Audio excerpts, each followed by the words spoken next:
गांव के कोने में एक पीपल का पेड़ था, जिसकी घनी छाया में रोज शाम को गांव के कुछ लोग बैठकर बातें किया करते थे। उन्हीं में से एक था रवि, एक मेहनती लेकिन उतावला युवक। उसे हमेशा लगता कि समय उसके लिए बहुत धीमा चल रहा है और उसके सपने पूरे होने में बहुत देर हो रही है। एक दिन रवि ने गांव के सबसे बुजुर्ग व्यक्ति बाबा हरिदेव से कहा, बाबा, मैं इतनी मेहनत करता हूँ, फिर भी मुझे सफलता नहीं मिलती। काश मैं समय को तेज कर पाता। बाबा हरिदेव ने मुस्कुराते हुए कहा, बेटा, समय का खेल बड़ा अनोखा होता है। इसे समझने के लिए धैर्य चाहिए। अगर तुम्हें सच में इसकी सच्चाई जाननी है तो कल सूरज उगने से पहले मेरी कुटिया पर आ जाना। रवि को कुछ अजीब तो लगा, लेकिन वह राज जानने के लिए तैयार था। अगले दिन अंधेरा छंटने से पहले ही वह बाबा की कुटिया पर पहुंच गया। वहां बाबा के साथ एक और शख्स खड़ा था, रणजीत, जो कभी इस गांव का सबसे अमीर आदमी हुआ करता था, लेकिन अब उसकी हालत खराब थी। बाबा ने कहा, रवि, तुम्हें समय की सच्चाई जाननी है तो तुम्हें एक छोटी सी यात्रा करनी होगी, लेकिन याद रखना, जो देखोगे उसे समझने की कोशिश करना। रवि ने सहमति में सिर हिलाया, पर उसे यह नहीं पता था कि यह यात्रा उसकी सोच से कहीं अधिक गहरी होने वाली थी। बाबा हरिदेव ने अपनी लकड़ी की संदूक से एक पुराना तांबे का सिक्का निकाला और रवि को दिया। ये कोई आम सिक्का नहीं है बेटा। इसे लेकर पीपल के पेड़ के नीचे बैठो और आंखें बंद करो। रवि को यह सब अजीब तो लग रहा था, लेकिन उसने वैसा ही किया जैसा बाबा ने कहा। जैसे ही उसने आंखें बंद की, उसे एक हल्की सी झपकी आ गई। लेकिन जब उसने आंखें खोली तो सब कुछ बदल चुका था। गांव के घर बड़े और आलीशान हो गए थे, सड़कें चौड़ी हो चुकी थीं और लोग अजनबी लग रहे थे। वह भी बूढ़ा हो चुका था और बाल सफेद हो गए थे। वह भागते हुए गांव के चौपाल पर पहुंचा, जहां कुछ लोग बैठे थे। उसने हांफते हुए पूछा, ये कौन सा साल चल रहा है? वहां बैठे एक आदमी ने कहा, अरे दादा, ये तो साल 2090 चल रहा है। रवि सन्न रह गया। यह कैसे हो सकता था? वह तो बस कुछ पल के लिए आंखें बंद करके बैठा था। तभी भीड़ में से एक जाना पहचाना चेहरा सामने आया, रणजीत। लेकिन अब वह कोई गरीब आदमी नहीं था, बल्कि एक बेहद अमीर और सफल व्यापारी बन चुका था। रणजीत ने रवि से बोला, समय का खेल देख रहे हो। जब तुम अतीत में धैर्य खो रहे थे, तब मैं मेहनत कर रहा था, और अब देखो, मैंने अपना भाग्य बदल लिया। लेकिन तुमने समय गंवा दिया। रवि को समझ नहीं आ रहा था कि यह सपना है या हकीकत। उसने बाबा को ढूंढने की कोशिश की, लेकिन बाबा कहीं नहीं थे। रवि का दिमाग सुन्न हो गया था। उसने रणजीत को घूरते हुए कहा, ये सब कैसे हुआ? मैंने तो बस कुछ पलों के लिए आंखें बंद की थीं। रवि, तुम्हें समय को तेज करने की इतनी जल्दी थी ना? देखो, समय ने तुम्हें धोखा नहीं दिया, लेकिन अब जो बीत गया उसे लौटाया नहीं जा सकता। रवि को महसूस हुआ कि उसने अपनी पूरी जवानी खो दी। वह उस रवि को ढूंढने लगा जो युवा था, जिसके पास सपने थे, जो मेहनत करने के लिए तैयार था।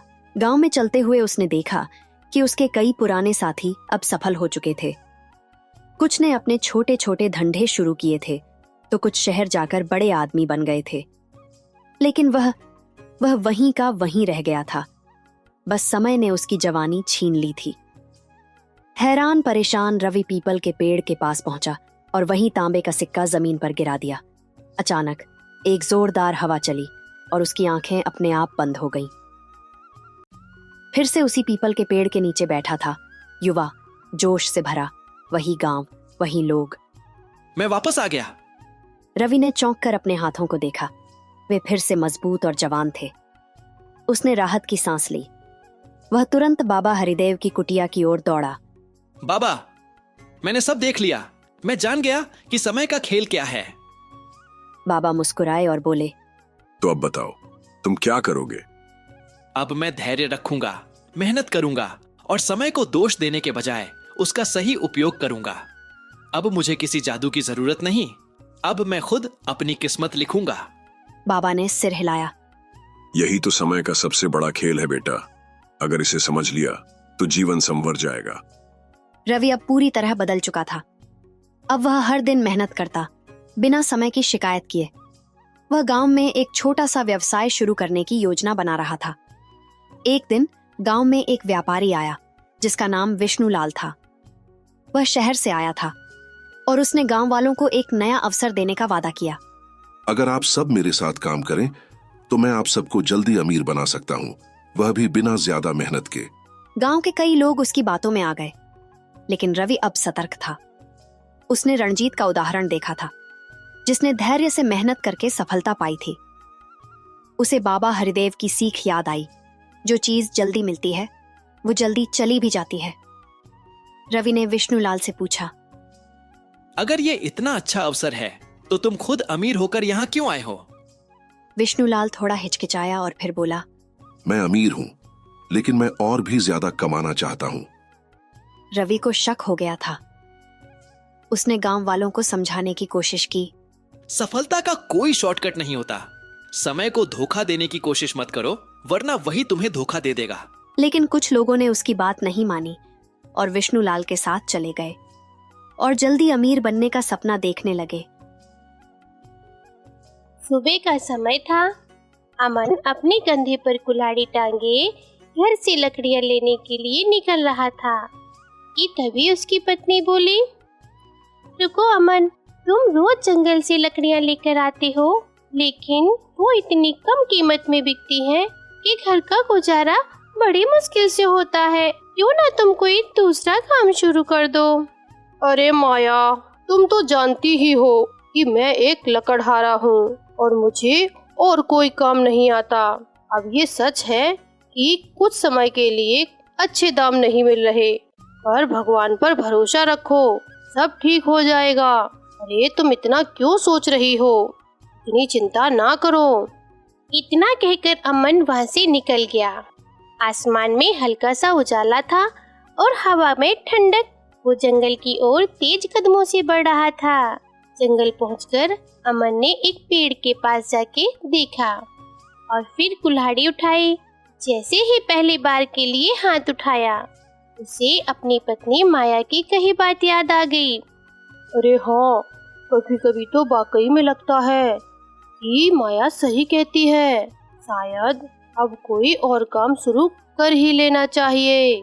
पिछले कई दिनों से आमदनी भी ढंग से नहीं हो पा रही। अमन की बातें अभी खत्म ही हुई थी कि उसकी नजर जंगल में घनी झाड़ियों पर पड़ी। वहाँ कुछ अजीब सा चमक रहा था। जैसे ही उसने ध्यान से देखा कि एक हिरनी दिखाई दी। अरे ये कोई साधारण हिरनी तो नहीं है, ये तो स्वर्ण की लपटों से लिपटी हुई और दर्द से कराह रही है। अरे बाप रे बाप, ये तो बड़ी ही विचित्र हिरनी है।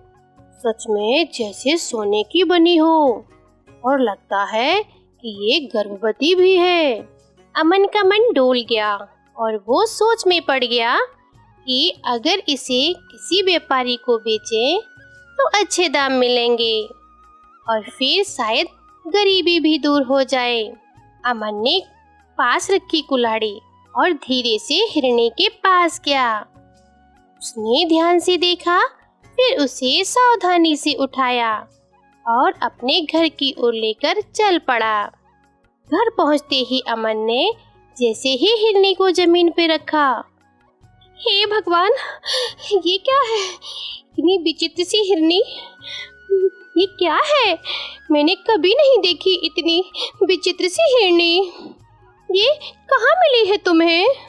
अरे माया, ये गर्भवती है। देखो देखो, ये सोने से चमक रही है और ये मुझे जंगल में मिली थी। पता है, अगर इसे किसी व्यापारी को बेच दूं तो हा हा हा हा, पता है ना, तो हम अमीर हो सकते हैं, अमीर।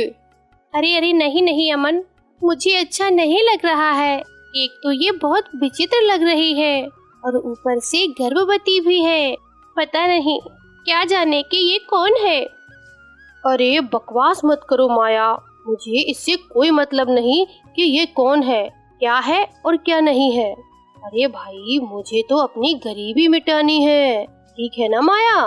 तुम्हें पता है कि हमें सिर्फ अपना देखना है, हमें किसी और के बारे में कुछ नहीं सोचना। तभी रात हो चुकी थी और दोनों सो गए थे कि अचानक माया की नींद खुल जाती है। इधर हिरनी दर्द से करहा रही थी। उसका पूरा शरीर चमक रहा था। अमन, अमन जल्दी उठो, अरे उठो उठो अमन, मुझे लगता है इसे प्रसव पीड़ा हो रही है। और फिर क्या हुआ? एक चमत्कार हुआ। उस हिरनी ने एक सुंदर और नवजात शिशु को जन्म दिया। अरे ये क्या? ये तो एक इंसानी बच्चा है। ये कैसे हो सकता है? अरे ये तो और भी विचित्र है। एक हिरनी इंसानी बच्चे को कैसे जन्म दे सकती है? मेरी तो समझ से बाहर है। अगले ही पल हिरनी रंग बिरंगी किरणों से वहां से गायब हो गई, जैसे कहीं कुछ नहीं था। देखा देखा अमन, ये क्या था? वो कहाँ चली गई? अरे मुझे नहीं पता। अरे माया, मुझे भी कुछ समझ नहीं आ रहा है। शायद भगवान ने हमारी सुन ली। हमारी शादी के 10 साल हो गए हैं, पर हमें कोई संतान नहीं थी। अब चाहे जो भी हो, बच्चा किसी का हो, आज से ये मेरा ही बेटा है। ठीक है ना? सुन रही हो ना माया? अरे हाँ हाँ, ठीक है, बिल्कुल सही बात। मेरी भगवान ने सुन ली है। पता है, देखो देखो, चेहरा तो ऐसा लग रहा है जैसे कि कोई राजकुमार है। अरे वाह, ये तो सच में चमत्कार हो गया। आज से तेरा नाम राजकुमारों वाला होगा बेटा। पता है बेटा, आज से हम सभी तुझे भास्कर कह के पुकारेंगे। फिर क्या था, वक्त का पहिया चलता रहा और देखते ही देखते 2 साल बीत गए। पर इस बार वक्त कुछ अच्छा नहीं लाया। माया बहुत बीमार रहने लगी थी। अमन, मुझे अच्छा नहीं लगता। मैं शायद ज्यादा दिन नहीं जीऊंगी। मेरी बात हमारे पुत्र का ख्याल रखना। अरे नहीं नहीं नहीं नहीं नहीं माया, तुम ऐसे मत कहो माया, तुम ठीक हो जाओगी माया। माया, तुम ऐसे ना कहो। देखो माया, मेरी आंखों में देखो, मेरी आंखों में साफ सच्चाई झलक रही है कि कुछ समय बाद तुम ठीक हो जाओगी माया। माया, ऐसे ना कहो माया। लेकिन इधर क्या, माया की आंखों में सच्चाई साफ झलक रही थी कि कुछ ही समय बाद माया इस संसार को हमेशा के लिए छोड़कर चली गई। नहीं नहीं माया, माया नहीं माया, तुम ऐसे नहीं जा सकती हो। इस तरह अमन ने अपनी पत्नी का अंतिम संस्कार कर दिया। सरसपुर गांव के कोने में एक कच्चा घर, जहां दृष्टिहीन रिंकू अपनी मां के साथ रहता था। बचपन में ही रिंकू की आंखों की रोशनी चली गई थी। तब से रिंकू का जीवन संघर्षपूर्ण हो गया। रिंकू की मां शोभा गांव के सरपंच के यहाँ काम किया करती थी, लेकिन आज जब शोभा सरपंच के पास काम करने गई तब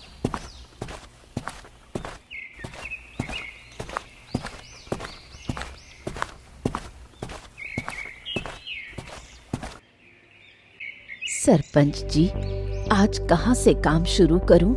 आज तो काम करने कुछ नए लोग आए हुए हैं। अरे शोभा, तुम सुनो, मैं तुमको बताने ही वाला था कि अब से तुम्हें काम पर आने की कोई जरूरत नहीं है। वो क्या है ना कि अब तो तुम बूढ़ी भी हो चुकी हो और तुमसे ये भारी भारी काम होता ही नहीं है, इसलिए मैंने नए लोगों को काम पे रख लिया है। ठीक है, चलो अब तुम बढ़िया से आराम करो, अपना बुढ़ापा मजे से काटो। ठीक है ना? अब काम पर आने की जरूरत नहीं है, चलो।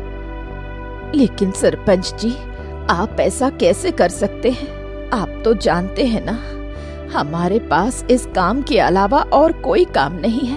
अगर आप ये काम मुझसे ले लेंगे तो मैं मर जाऊंगी। कृपया करके आप ऐसा मत करिए। अरे तो अब मैं इसमें कुछ नहीं कर सकता, और सीधी सी बात है, जब तुमसे कोई काम ही नहीं होता है तो मैं तुम्हें काम पर रखूं क्यों भला? हाँ, और हाँ, अब तुम ज्यादा ना बोल के यहाँ से चुपचाप जाओ, वरना तुम जानती हो ना कि मुझे गुस्सा आ गया तो फिर। सरपंच की ये बात सुन शोभा उदास और लाचार होकर घर की तरफ आने लगती है। तभी थोड़ी देर बाद जब शोभा घर पहुंचती है तब रिंकू, आज सरपंच ने बुलाया था। हाँ माँ, फिर क्या कहा उन्होंने?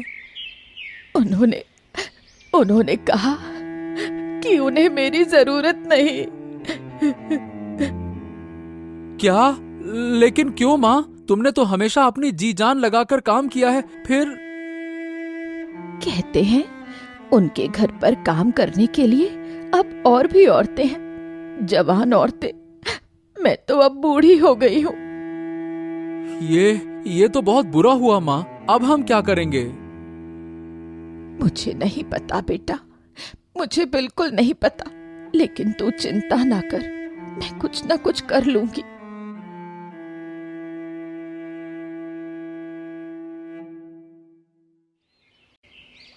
दूसरे दिन आज रिंकू घर के बाहर बैठा हवा खा रहा था और उसकी माँ शोभा की चिंतित होने के कारण तबीयत धीरे धीरे खराब होती जाती है। तभी गांव का एक किसान रिंकू के पास आता है। अरे रिंकू बेटा, सुना है कि शोभा चाची को सरपंच जी ने काम से निकाल दिया है। हाँ रामदीन चाचा, आपने बिल्कुल सही सुना। अब क्या होगा चाचा पता नहीं, लेकिन चाचा सुनो, अगर आपको मेरे लायक कुछ काम मिले तो मुझे जरूर बताना। अरे लेकिन रिंकू, तू तो अंधा है, तू कैसे कोई काम करेगा? अरे चाचा, मैं कर लूंगा। मैं अंधा हुआ तो क्या हो गया? मेरी माँ ने मुझे बहुत कुछ सिखाया है। मैं कर लूंगा। हाँ ठीक है रिंकू, तुम अपनी माँ का ध्यान रखना। चलो अब मैं चलता हूँ।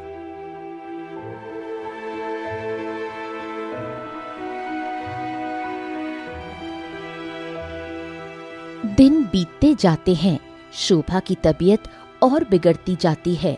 रिंकू अपनी माँ की तकलीफ देख नहीं पा रहा था। बेचारा अब करे भी तो क्या, एक तो वो अंधा और ऊपर से काम की चिंता। ये देखो, ये थोड़ा सा खाना है, थोड़ा सा तो खा लो। मन नहीं है बेटा, तुम खा लो, मैं बाद में खा लूंगी।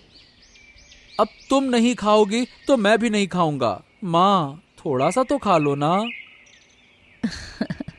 तुम भी बिल्कुल बच्चे हो। अच्छा चल, मैं खा लेती हूँ, लेकिन अभी तू खा पहले।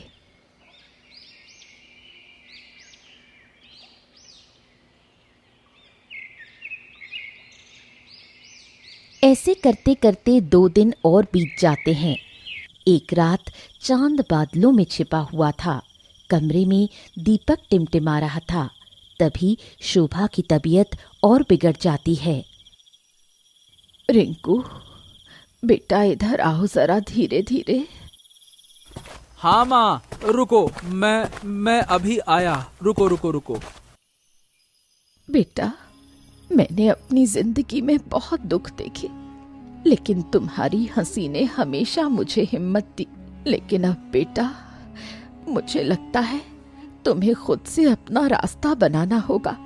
लेकिन एक बात हमेशा याद रखना बेटा, मैं हमेशा तुम्हारे साथ ही हूँ और रहूंगी। तुम कभी हार मत मानना। माँ ऐसी बातें मत करो ना माँ, तुम ठीक हो जाओगी। मैं अभी गांव के सरपंच को बुलाता हूँ, वो तुम्हें हॉस्पिटल लेकर जाएंगे माँ। हाँ। नहीं बेटा, अब मेरा वक्त आ गया है। तुम अपना ख्याल रखना। नहीं माँ, नहीं, मुझे छोड़कर मत जाओ माँ, मत जाओ।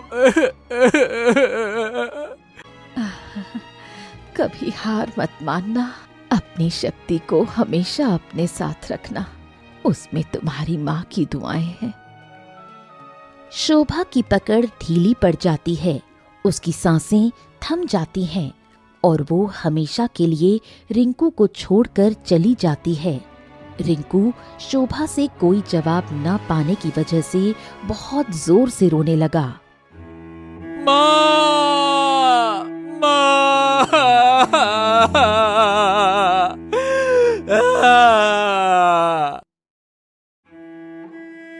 माँ के अंतिम संस्कार के बाद रिंकू अकेला खड़ा था। गांव के कुछ लोग उसे सहारा दे रहे थे। वहां खड़े सारे लोगों को रिंकू को देख बहुत बुरा लग रहा था। बेचारा लड़का, अब इसका क्या होगा? एक तो शोभा ही थी जो जैसे तैसे करके इसको पाल पोस के यहाँ तक लाई। लेकिन आज तो वो भी इसे छोड़कर चली गई। हाँ भाई, तुम सही बोल रहे हो। आज अगर ये रिंकू भी देख पाता तो न जाने क्या क्या करता, लेकिन बेचारा अंधा अब कहाँ कहाँ भटकेगा। हे भगवान, इसकी मदद करना। जैसे जैसे समय बीतता जा रहा था, रिंकू अब अकेला होता जा रहा था। कुछ दिनों तक तो गांव के कुछ लोग रिंकू को खाना दे दिया करते थे, लेकिन अब रिंकू को कुछ ठीक नहीं लग रहा था। इसलिए कुछ दिन बाद रिंकू अपनी लाठी के सहारे सरपंच भवानी सिंह के घर की ओर जाता है। सरपंच जी, जरा बाहर तो आइए सरपंच जी। मैं रिंकू हूँ।